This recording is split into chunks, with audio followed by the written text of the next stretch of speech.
பரந்தூர் விமான நிலைய திட்டம் கைவிடப்படுவதா முதலமைச்சர் அறிவித்த நிலையில் நிறைய கேள்விகள் சமூக வலைதளங்கள்லையும் நம்மளுடைய சேனல்லையும் நிறைய கேள்விகளை கேட்டிருந்தார்கள்.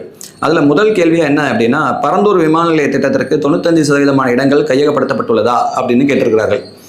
சரி, முதல்ல ஒரு விஷயம், நேற்று தமிழகத்தினுடைய முதலமைச்சர் 110 விதியின் கீழே பரந்தூர் விமான நிலைய திட்டம் கைவிடப்படுவதாக அறிவித்தார்கள். இதை அறிவித்த உடனேயே சட்டமன்றத்திலிருந்து திராவிட முன்னேற்ற கழகம் என்ன பண்ணாங்க அப்படின்னா, வெளிநடப்பு செய்கிறோம் அப்படின்னு சொல்லிட்டு வெளிநடப்பு பண்ணிட்டாங்க. வெளிநடப்பு பண்ணிட்டு என்ன பண்ணாங்க அப்படின்னா, வெளியில் சட்டமன்றத்துக்கு வெளியில் செய்தியாளர் சந்திப்பு அப்படின்னு கொடுத்தார்கள். அதில் முன்னாள் அமைச்சர் சொல்லும்போது, பரந்தூர் விமான நிலைய திட்டத்திற்கு அரசாங்கம், முன்னாடி இருந்த அரசாங்கம் 95% இடங்களை மக்களிலிருந்து பெற்றிருக்கிறோம், அதாவது நிலம் கையகப்படுத்தி இருக்கிறோம் அப்படின்னு சொன்னார். அதுவே திருத்தம், அது நிலம் கையகப்படுத்தல் இல்லை.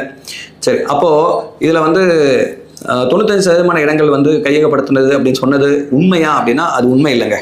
ஏன் அப்படின்னா, இந்த பரந்தூர் விமான நிலைய திட்டத்திற்கு எவ்வளோ இடம் தேவை அப்படின்னா 5746 ஏக்கர் நிலம் நம்மளுக்கு தேவை.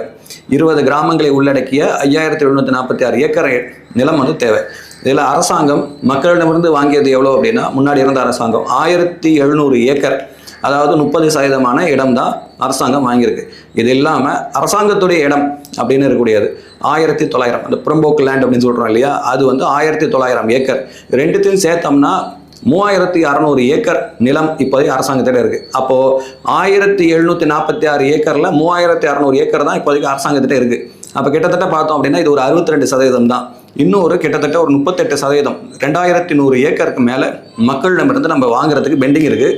அப்போ இவர் சொல்ல மாதிரி 95% இடங்கள் கையகப்படுத்தியிருக்கோம் அப்படின்னு சொன்னது பொய்யா அப்படின்னா பொய் இல்லை, உண்மை இல்லை அப்படின்னு தான் சொல்லணும். 95% இடங்கள்லாம் கையகப்படுத்தப்படவில்லை.